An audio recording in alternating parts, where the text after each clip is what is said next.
دے کر پاس ہو جائے، جس دن سے گورنمنٹ اس کو کہہ دے تم جج ہے، اس دن سے جج ہے، اس سے پہلے جج نہیں ہے، اس دن سے جج ہے، اس سے پہلے جج نہیں۔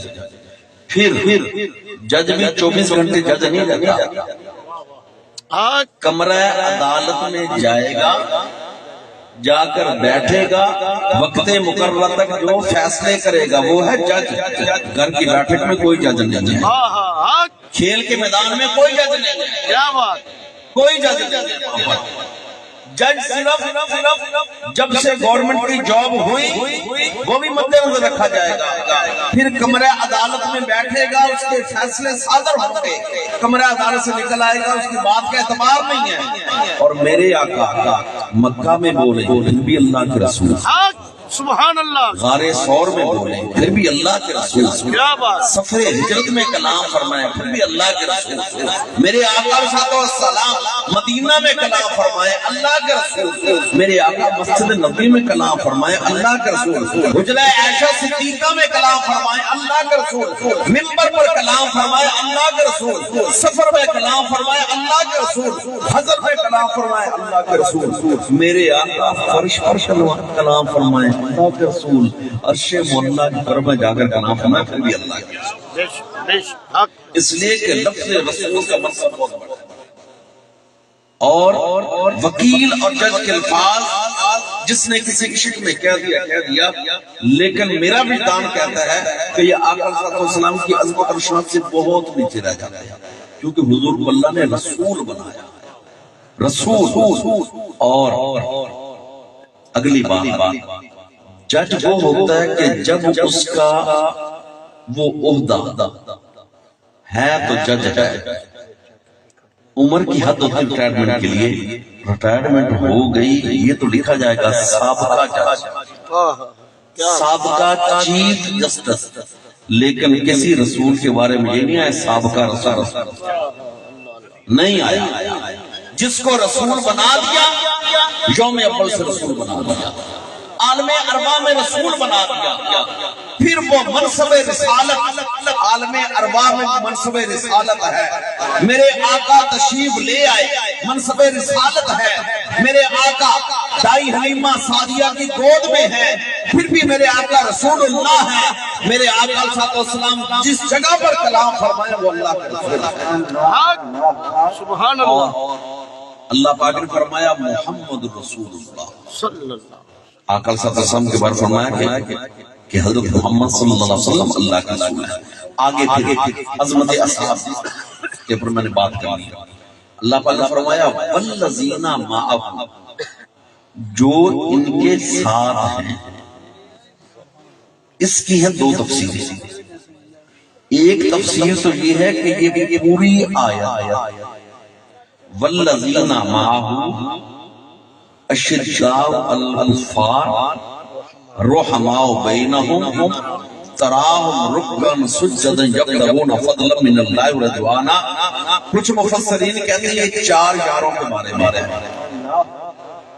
فرمایا جو حضور کے ساتھ ساتھ ہیں، ابو بکر صدیق، دوسرا حصہ اشداء الکفار، سامنے کافر آ جائے سخت ہو جاتے ہیں، حضرت عمر فاروق فوراً آپ کی منافق کو دیکھ کر تو تلوار فوراً نکل آتی تھی، آپ منافق کو دیکھ کر تو آپ کی تلوار اس وقت نکل آتی تھی۔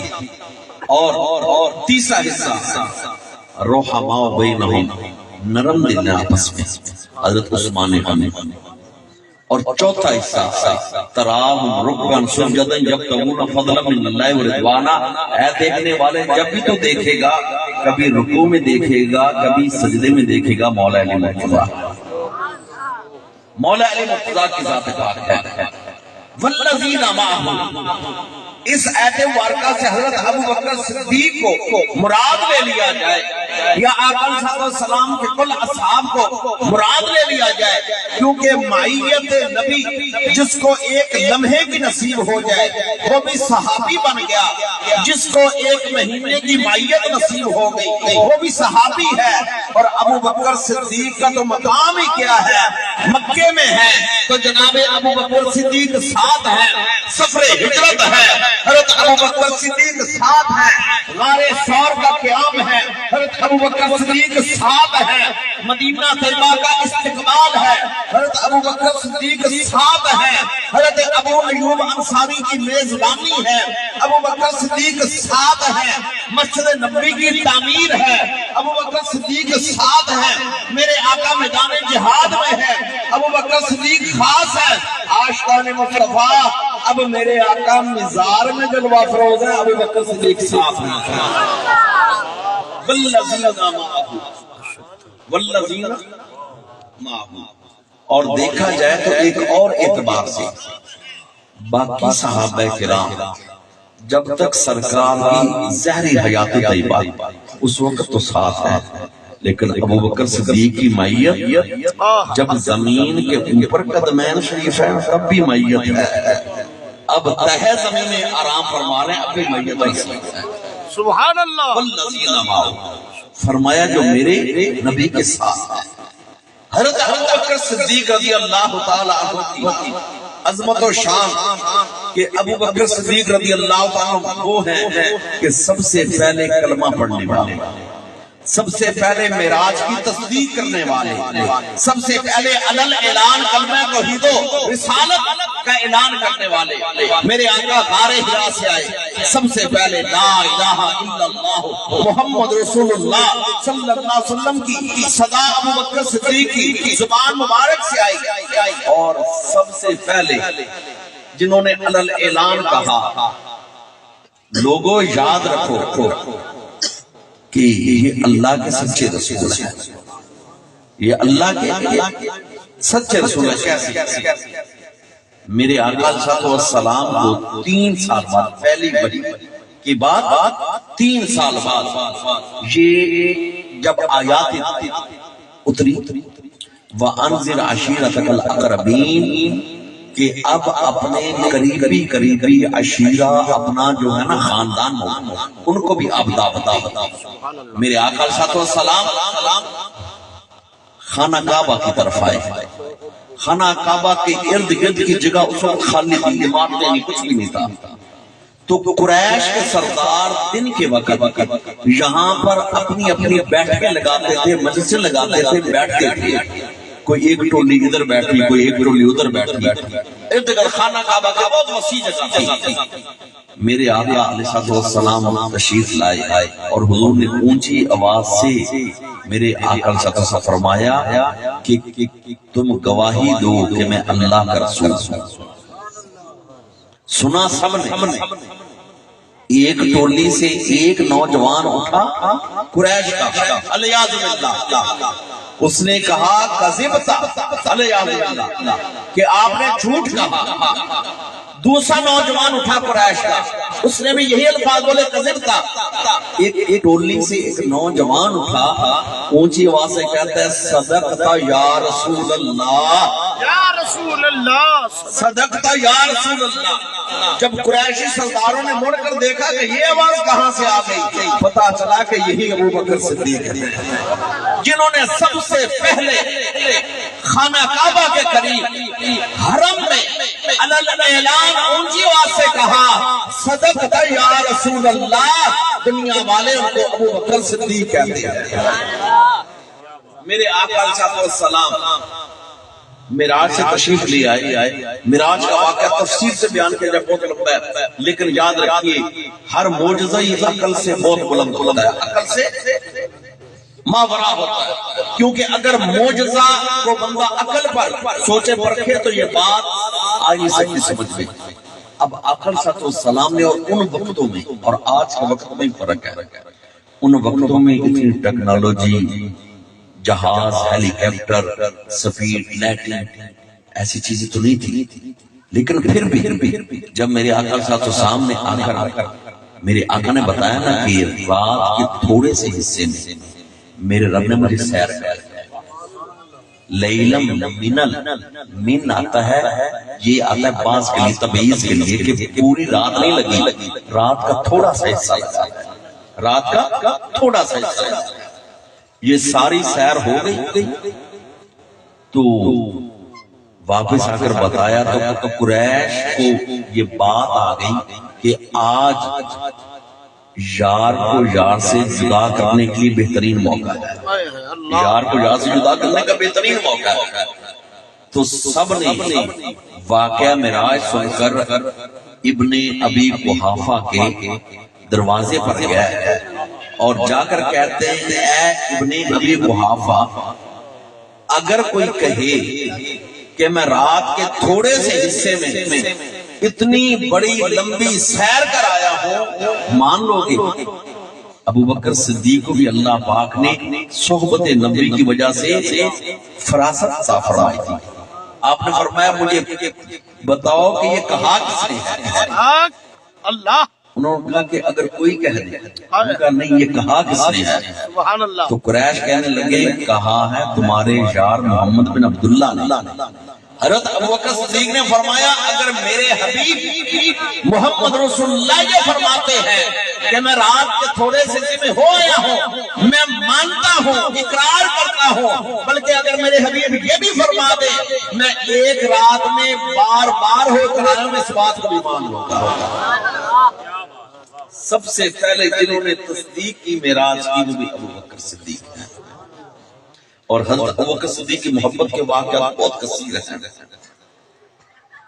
یوں سمجھیے ایک اور مثال سے کہ میرے آقا علیہ السلام نے ایک موقع پر فرمایا کہ جس نے مجھ پر احسان کیا، حالانکہ کسی غلام اور صحابی کے ذہن میں یہ بات آ ہی نہیں سکتی کہ ہم نے حضور پر احسان کیا، لیکن میرے آقا صلی اللہ علیہ وسلم نے بتانے کے لیے امت کو جس نے بھی خدمت پیش کی، جان کی، مالی، میرے آقا صلی اللہ علیہ وسلم نے یہ بات فرمائی مدینہ طیبہ میں، فرمایا جس نے مجھ پر احسان کیا میں نے اس کے احسانات کا بدلہ اتار دیا، میں نے اس کے احسانات کا بدلہ اتار دیا۔ فرمایا ایک ابو بکر ہے جس کے احسانات کا بدلہ میں نے، ایک ابو بکر ہے، یہ سرکار کے زبان میں فرمایا جس نے مجھ پر احسان کیا میں نے اس کے احسانات کا بدلہ اتار دیا، لیکن ایک ابو بکر ہے کہ میں اس کے احسانات کا بدلہ، حالانکہ ابو بکر صدیق وہ ہیں جو جان بھی وارتے ہیں، مال بھی وارتے ہیں۔ اور حضرت ابو بکر صدیق سے پوچھا نا کہ آپ کو کون سا عمل محبوب ہے، انداز دیکھیے، حضرت ابوبکر صدیق نے فرمایا کہ ان نظر الی وجہ رسول اللہ صلی اللہ علیہ وسلم، محبوب مجھے عمل یہ ہے نگاہیں میری ہو، چہرہ سرکار کا ہو، میں آقا کے چہرے کا دیدار کرتا رہوں۔ اللہ پاک نے ان کی تمنا کو پورا کیا، ان کی دعا کو پورا کیا، ان کی خواہش صدق کو پورا کیا۔ مکۃ المکرمہ میں ہے، نگاہیں ابوبکر صدیق کی ہیں، چہرہ پیارے مصطفیٰ کا ہے، غار ثور کا قیام ہے، نگاہیں ابوبکر صدیق کی ہیں، چہرہ پیارے مصطفیٰ کا ہے۔ میرے آقا صلی اللہ علیہ وسلم مدینہ طیبہ پہنچ گئے، نگاہیں ابوبکر صدیق کی ہیں، چہرہ پیارے مصطفیٰ کا ہے۔ میرے آقا منبر پر ہوتے ہیں، نگاہیں ابوبکر صدیق کی ہیں، چہرہ پیارے مصطفیٰ کا ہے۔ میرے آقا میدان جہاد میں کھڑے ہو، نگاہیں ابوبکر صدیق کی ہیں، چہرہ پیارے مصطفیٰ کا ہے۔ 35 شک والو اب میرے آقا مزار میں جلوہ افروز ہے، اب بھی نگاہیں ابوبکر صدیق کی ہیں، چہرہ پیارے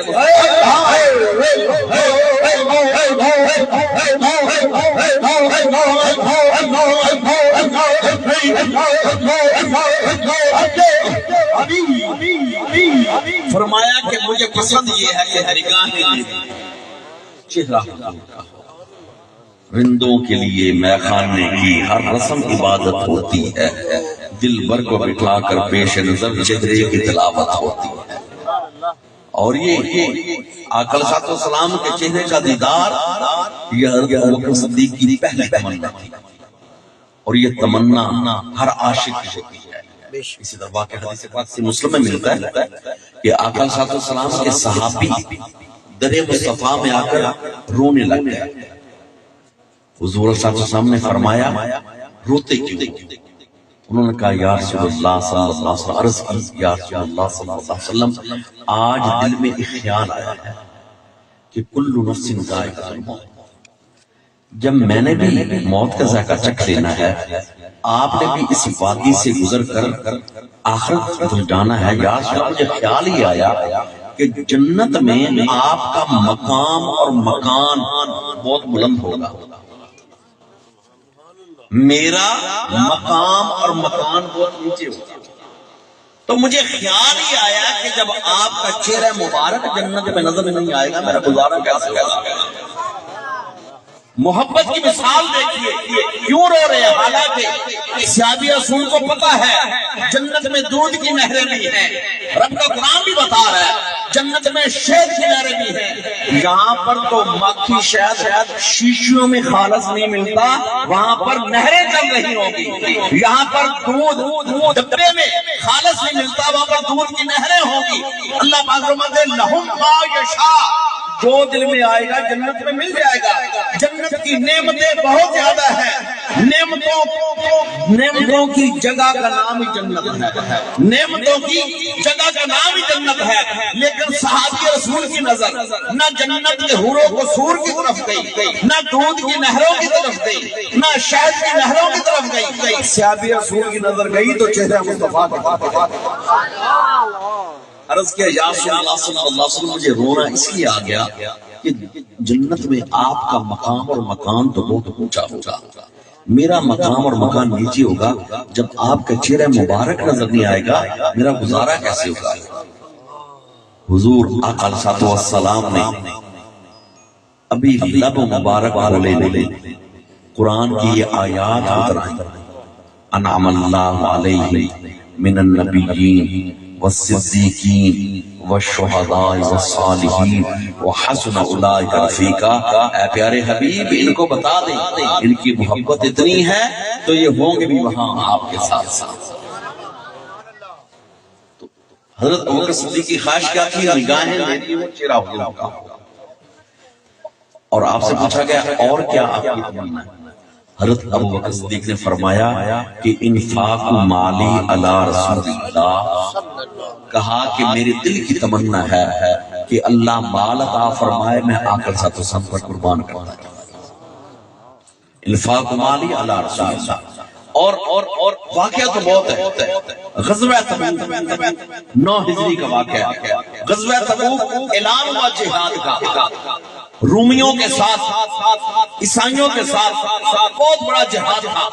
غزوہ تبوک کا واقعہ. سرکار نے فرمایا کہ جس کے پاس ہمت و استطاعت ہے مسجد نبوی میں مال و ثواب اکٹھا کرو.